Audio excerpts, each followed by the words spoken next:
Birajara, boa tarde. Boa tarde. Tudo bem? Tudo bem. Você está feliz, né? Porque toda vez que você vinha aqui, você queria essa vara da infância em Bauru. Quanto que você lutou por ela? E até que, enfim, conseguiu isso, né, doutor? Eu cheguei aqui em 1998 e a Infância e Juventude era um anexo da 2ª Criminal. E eu vim para instalar a 6ª Vara Cível. Aí eu pedi para o juiz, que era o titular da infância, para passar para mim um anexo.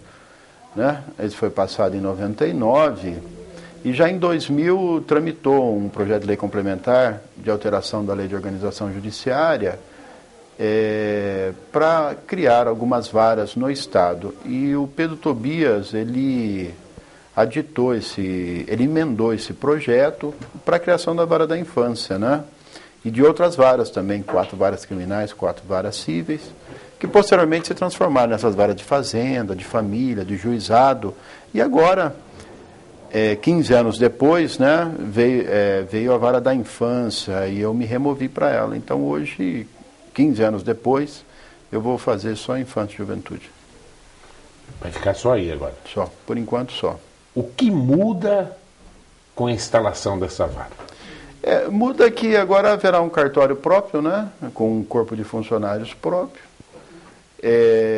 com um corpo técnico, um voluntariado. E antes havia isso, mas era compartilhado com uma outra vara, né? Eu compartilhava com a 4ª Criminal os últimos 10 anos, eu fazia 4ª Criminal e Infância. E nos últimos 5, dos 10 aos 15, eu fiz com a 6ª Cível. E tanto a vara cível como a vara criminal, elas têm um volume de serviço bastante grande. Então a gente compartilhava esses funcionários e, com certeza, isso fazia com que os processos demorassem mais. Também era responsável pelos feitos cíveis e criminais e isso demandava tempo para fazer audiência, para proferir os despachos, as decisões, as sentenças. Então tudo isso fazia com que os processos se prolongassem. Hoje a expectativa é, com o corpo funcionário próprio e com processos próprios da infância, que haja uma especialização e que esses despachos, decisões, sentenças e a pauta de audiência seja reduzida para 1 mês, 2, melhorando a prestação jurisdicional, tornando-a mais rápida. Essa é a expectativa. Você está falando na vara do idoso. O que é isso? Em algumas cidades onde foi instalada a vara da infância, com ela foi colocada também uma especialização para atendimento de idosos, né, direitos fundamentais de idosos e fiscalização de entidades de atendimento para idosos. Aqui em Bauru isso ainda não foi feito, mas é uma possibilidade, é uma expectativa. Eu só acho o seguinte: precisa ser feito um levantamento para ver quantos processos existem envolvendo idosos, né, e o que isso representaria a nível de volume de serviço e quanto que eu precisaria de funcionários. Eu acho muito importante uma justiça especializada em idosos, né? Um único juiz para decidir as causas envolvendo idosos, porque isso provoca a especialização, há uma uniformidade de atendimento e geralmente o atendimento é mais rápido, porque hoje essa jurisdição, ela está uma parte lá na Fazenda Pública, onde existem 2 varas, com uma quantidade de feitos bastante grande, e uma parte está no cível, também onde as varas cíveis têm muitos processos. Então qual é a tendência? A tendência é que não haja especialização e a tendência é demorar. Se vier para a infância, penso que essas questões podem até existir, mas não vai demorar tanto e haverá uma especialização. E eu acho cresce rapidamente a população de idosos na cidade, né? E penso que ao menos uma parte desses equipamentos que existem hoje para atender crianças e adolescentes, creche, nós temos mais de 50, né, centros de convivência, pelo menos uma boa parte disso, nos próximos 20 anos, vai migrar para os idosos, né? Serão criados centros de convivência, locais para deixá-los durante o dia, hospital dia, para dar um atendimento para o idoso, né? E como tem diminuído o nascimento de crianças, a tendência qual que é? É que esses equipamentos sejam destinados aos idosos em curto espaço de tempo. E a necessidade de um juiz para assegurar o direito dessa massa, que é muito grande. Outro dia eu vi uma estatística, disse que na faixa de 50 anos na cidade de Bauru tem 70 mil pessoas. Né? Então, realmente, é uma parcela importante, uma parcela considerável, que merece uma jurisdição especializada e um atendimento rápido. Eu mesmo, a minha mãe tem 92 anos, né? Minha tia tem 86 e eu moro lá com elas. E eu tenho adquirido um pouquinho de experiência, né, de como é que a coisa acontece. É bastante difícil mesmo, né? Minha mãe está acamada, eu vejo, tem que ter duas cuidadoras revezando-se à noite, tem uma folguista, tem fisioterapeuta, empregada. A gente pode pagar, mas tem muitos que não podem. Então essa questão precisa ser resolvida pelo Estado. E o juiz que vai enfrentar essas questões tem que ser sensível, ao menos conhecer como acontece, e ser sensível a essa demanda, né, de modo a diminuir o sofrimento que as pessoas passam hoje com idosos em casa, né? E acho que eu seria uma pessoa mais indicada, mas não depende de mim, depende do tribunal, e depois a gente tem que ver a estrutura para fazer isso, né? Crime contra criança e adolescente aumentou ou está mais denunciado? Olha, eu até o mês passado eu era responsável por uma vara criminal, né? Crimes contra criança e adolescente nós temos muito pouco, né? Nós temos lá o maus tratos, nós temos eventualmente um estupro de vulnerável, né? E a incidência desses casos é bastante pequena. Não que não aconteça na sociedade, eu acho que acontece e acontece muito. Mas como a criança está dentro de casa, na dependência dos pais, sob a autoridade deles, a chance desse fato sair dali e ser apurado e o responsável vir a ser punido, ela se torna bastante pequena. O fato só chega ao conhecimento público quando alguém conta, né? Quando a criança conta na escola, ou quando tem que passar por um equipamento de saúde, né? Tem que passar pelo posto de saúde, tem que passar pelo pronto-socorro. Aí, por força de lei, o médico ou o responsável pela creche, estabelecimento de ensino, tem que comunicar o conselho tutelar, tem que comunicar a delegacia, e a partir daí se investiga e chega lá a uma conclusão qualquer, que o pai castigou o filho imoderadamente, que houve abuso. Fora das situações, dificilmente esses fatos vêm à luz. E esses crimes são cometidos na clandestinidade, dentro da casa, longe da vista de testemunhas, o que dificulta muito a sua apuração. Eu acho que tem muito, né? Eu acho que tem muito. E depois a gente tem outros problemas, né? A vítima é criança, né? A criança ela até conta, né, o que foi que aconteceu e geralmente não mente. Né? Geralmente uma professora. Geralmente não mente. Mas o que acontece? Depois de passar desse primeiro momento, aí a criança ela volta para casa, né? Aí ela sofre pressão dos pais, ou ela vai na escola, aquela história chega ao conhecimento das outras crianças, e a criança muitas vezes é cruel, ela começa a brincar com a outra, e põe apelido, e vai lá e brinca com o outro. E aí o que acontece? Essa criança, quando ela toma consciência da gravidade daquele fato, ela começa a negar, ela fala que não foi com ela, principalmente a violência sexual, né? Que a criança pode carregar essa marca pro resto da vida. Isso aí um comenta com o outro, isso aí a pessoa está com 30, 40, 50 anos, estão comentando ainda, né? Um sadismo, né? E a pessoa fica discriminada na sociedade. Então, quando o jovem demora um pouco para apurar e o jovem toma consciência dessa coisa, que ele já está sendo vítima pela segunda vez, a tendência dele é mudar a sua declaração. Ele muda e fala, não foi nada disso, não, eu estava com raiva porque me proibiu de fazer isso e aquilo, e acabei inventando essa história para prejudicar o pai ou prejudicar a mãe. Isso não é verdade.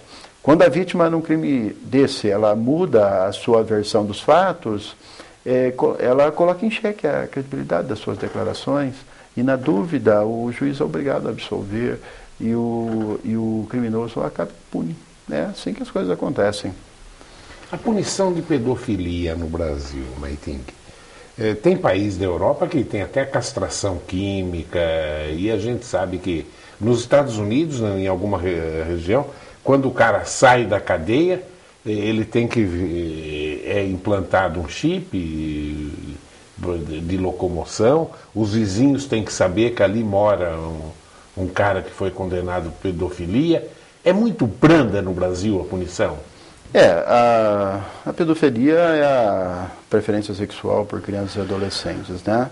Hoje nós temos o estupro de vulnerável, né? Que quem mantém relação sexual com pessoa menor de 14 anos ou por qualquer motivo reduzida a sua capacidade de vontade, responde por crime sexual. Tem uma pena severa, E o tratamento também dentro do cárcere e perante outros presos também é discriminador, né? Bastante severo. E isso intimida realmente, né? Mas, como eu disse, a gente tem essa dificuldade de apuração, né? Porque geralmente acontece dentro de casa, né? Geralmente, muitas vezes a vítima não tem interesse em denunciar. Veja o caso do médico aí, do Roger Abdelmacid, né? Aparece uma vítima, ela fica insegura, né? Pô, será que não vão falar que eu que facilitei o assédio, eu errei em algum ponto? Aí quando surgem vários casos, elas criam coragem, aí você vê que não é 1, 2, 20, 30, 40, e aí a pessoa é punida. Mas até que esse mecanismo se opere, até que o primeiro vá lá e fale, até isso pode consumir tempo, né? Pode levar até a prescrição ou alguma outra medida qualquer, né? Então, a pena é severa sim, mas nós temos limitações na apuração, essas que eu falei para você. Levar até a castração química, qual a tua opinião? Nós não temos esse tipo de pena corporal, né? É uma alternativa, dependeria de mudar a Constituição. Agora, a nossa Constituição ela é tão protetiva que, invariavelmente, uma medida dessa seria considerada inconstitucional, referir o princípio da dignidade da pessoa humana e outros princípios constitucionais. Então, aqui no Brasil, eu acho difícil uma pena corporal. Na época do Império tinha, né? Na época do Império tinha, corre até na internet aí uma sentença de 1800, né, que castraram a pessoa a golpes de macete, né, no testículo, né, e era uma pena bastante severa e eu acho que incutia medo, né. Mas não sei, eu acho que uma pena privativa de liberdade bem aplicada e bem cumprida, né, ela realmente tem o seu efeito de prevenir a prática do crime e de punir a pessoa. Não precisaria chegar a esse ponto, né? Eu penso, né? Ninguém melhor que você para falar da Fundação Casa. Olha, nós recentemente passou uma matéria no Profissão Repórter a respeito da Fundação Casa, né? Eles pegaram lá 40 casos de ex-internos, foram ver, não salvou nenhum, né? E eles acabaram lá com o programa da Fundação Casa, né? Eu sou um defensor da Fundação Casa. Eu acho o seguinte, o programa da Fundação Casa e a estrutura da Fundação Casa, ela é muito boa, muito boa. Tá? São técnicos preparados, as unidades são bem equipadas, tem instalações físicas adequadas, os seus quadros têm pessoas idôneas, o programa está em consonância com o Estatuto da Criança e do Adolescente. Agora, a fundação ela só pode ser entendida como uma ferramenta e uma oportunidade para o adolescente retomar a conduta adequada. Tá? Naquele programa do Profissão Repórter, eu acho que a melhor coisa que apareceu ali foi um adolescente que se salvou e ele falou o seguinte: olha, a fundação não conserta ninguém. Você tem que querer.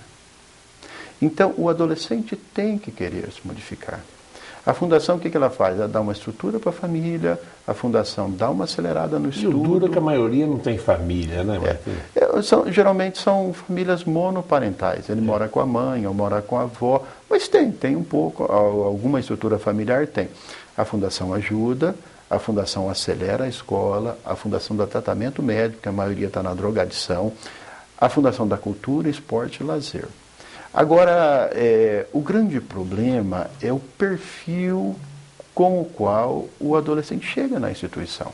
Vocês não sabem, o cara chega lá sem estrutura familiar, semi-alfabetizado ou analfabeto, ele chega viciado em drogas, ele chega com múltiplos crimes e com envolvimento com o tráfico, né? Agora diz para mim como é que você... E ele está com 15, 16 anos, ele já roubou, ele já furtou, ele já bateu nos outros, ele vende droga, ele tem uma autoridade atrasada. Está com a cabeça debilitada. E diz para mim como é que você reverte esse quadro. Então, sem a vontade dele ainda, porque muitas vezes ele está estruturado no crime. Depois o que acontece? Né? Ele caiu com 50 pedras de crack, quando ele voltar ele já está devendo essas 50 pedras. Ele tem que pagar essas 50 pedras. Ele vai pagar vendendo droga. Então, realmente, o aproveitamento ele é muito pequeno. Então, qual a conclusão que a gente chega? Que nós precisamos melhorar as condições gerais de vida da população. E com isso, nós não vamos acabar com o crime, não. Veja o exemplo dos Estados Unidos. Nação mais desenvolvida do mundo. Maior população carcerária do mundo. Então, se só melhorar a condição de vida fosse suficiente para evitar o crime, não é. O crime sempre vai existir.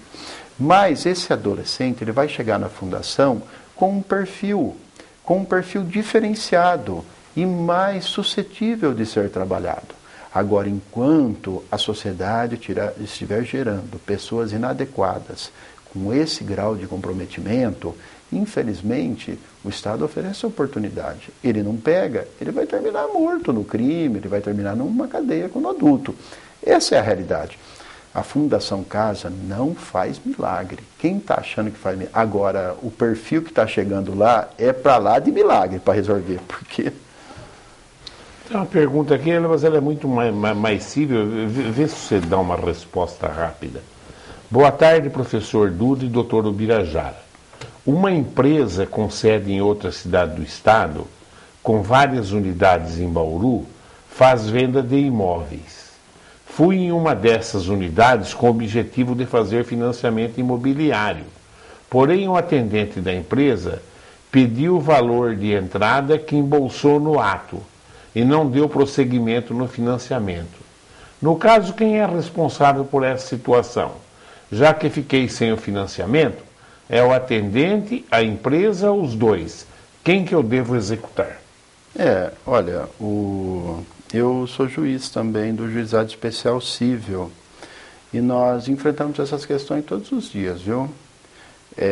Essa relação jurídica estabelecida entre a senhora e essas pessoas que lhe venderam esse imóvel, o rapaz do balcão, a construtora, tá?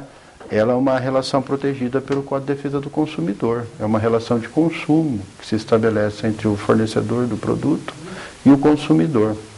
E pelo Código de Defesa do Consumidor, todos que integram a cadeia de consumo respondem pelos prejuízos causados. Então só pode entrar contra o cara do balcão, contra a construtora, contra todo mundo, tá?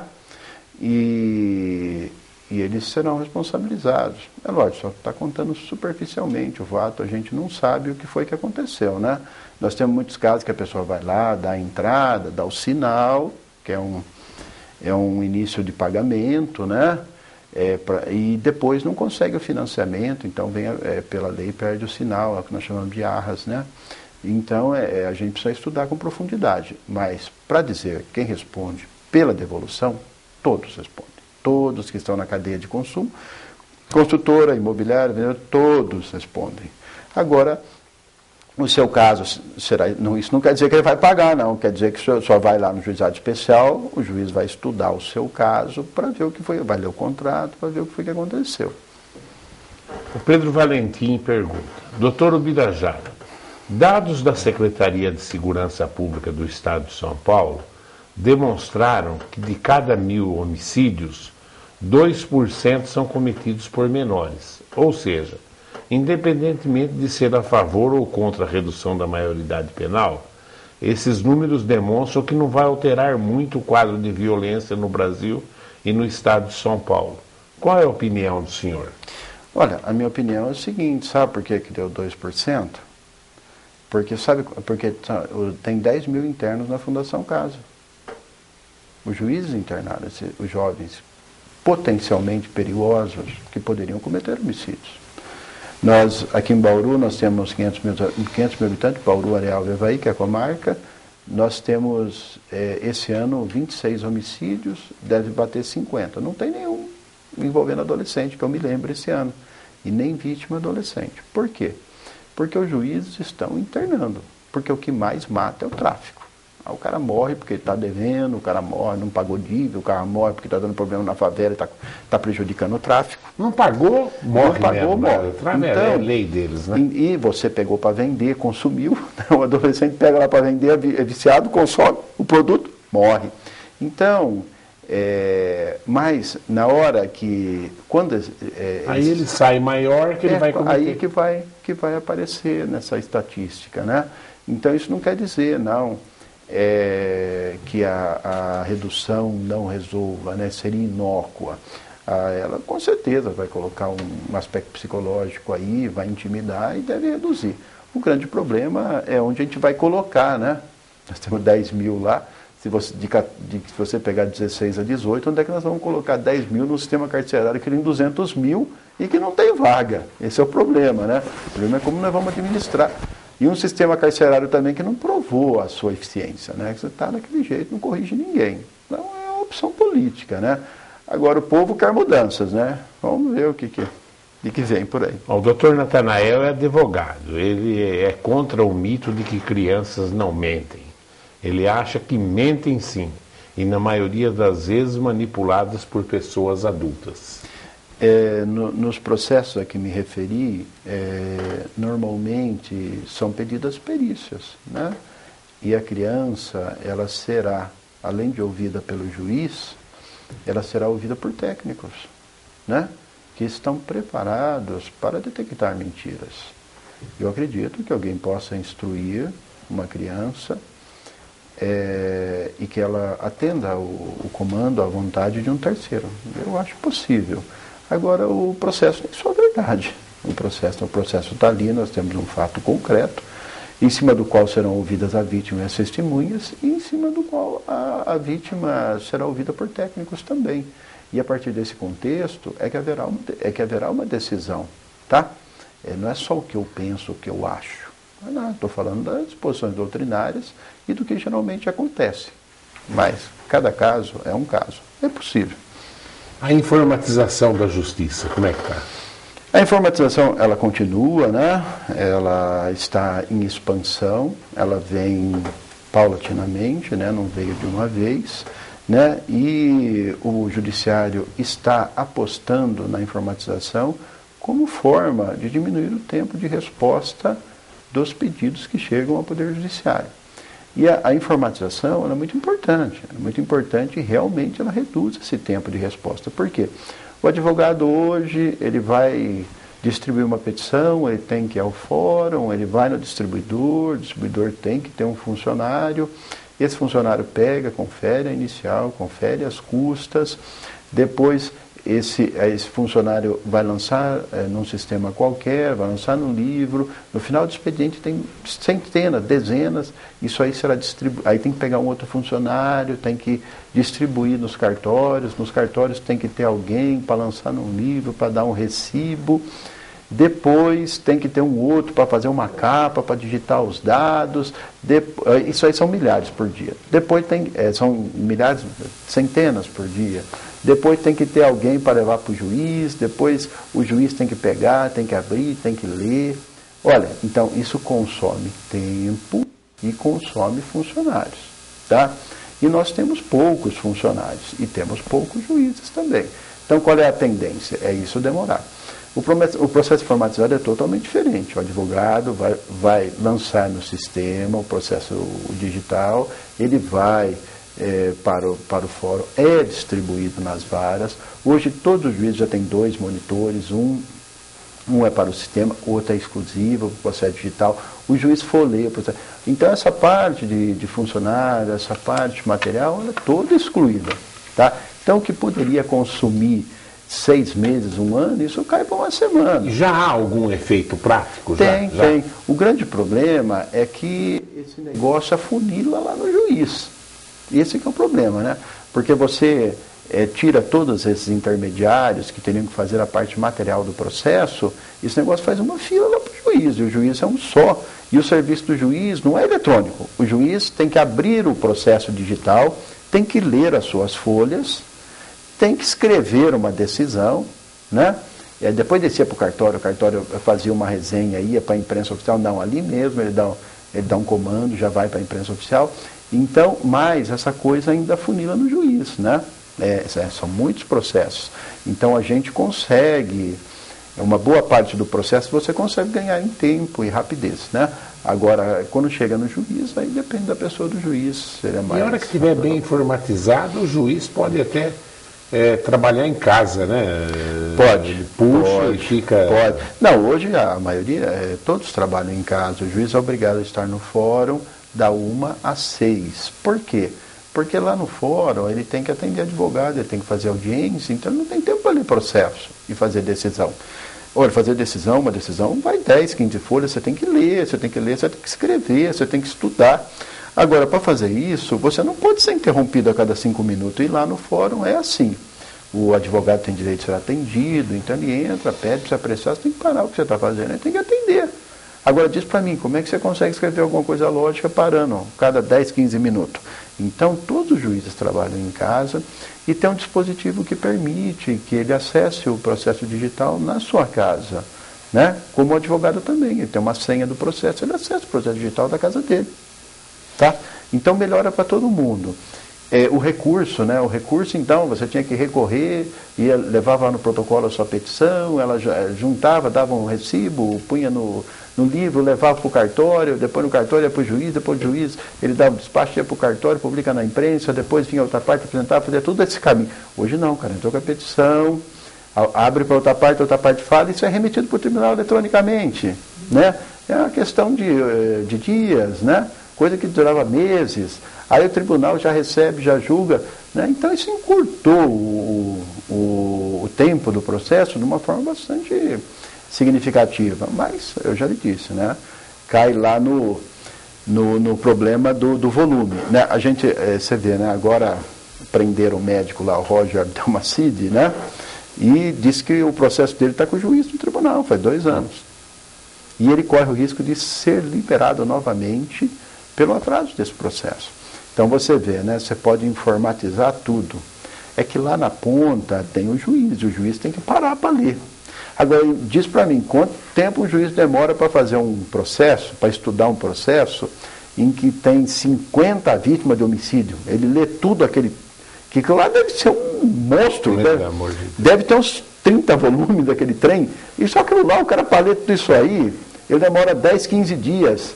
Depois, o que acontece? Quando ele lê o segundo volume, já esqueceu o primeiro. Ele tem que fazer anotação, ele tem que ser super organizado. Ele tem que fracionar o processo, tá para assessor. Cada um faz 10 aqui, ele tem 5 assessores, e ele vai organizando o serviço. Já imaginou como é que é isso? E quando pega um processo dele, tem que parar todos os outros. Né? Então, veja, tem coisa que você não consegue informatizar. Não é enfiar o processo lá, sai a sentença. Não tem assim, não. Não chegou nessa fase. Infelizmente, nós estamos em cima do horário eleitoral. Mais alguma coisa, doutor? Não, eu gostaria de agradecer mais essa oportunidade que a TV Prevê me deu de vir aqui esclarecer essas questões da população. E dizer que continuamos lá no fórum e estamos à disposição para atender quem precisar. Obrigado pela presença, viu, Maitinho? Não precisa nem falar porque que a gente gosta de conversar com o doutor Maitinho. Ele realmente dá esclarecimentos lúcidos e o que é importante para o nosso telespectador. Tchau.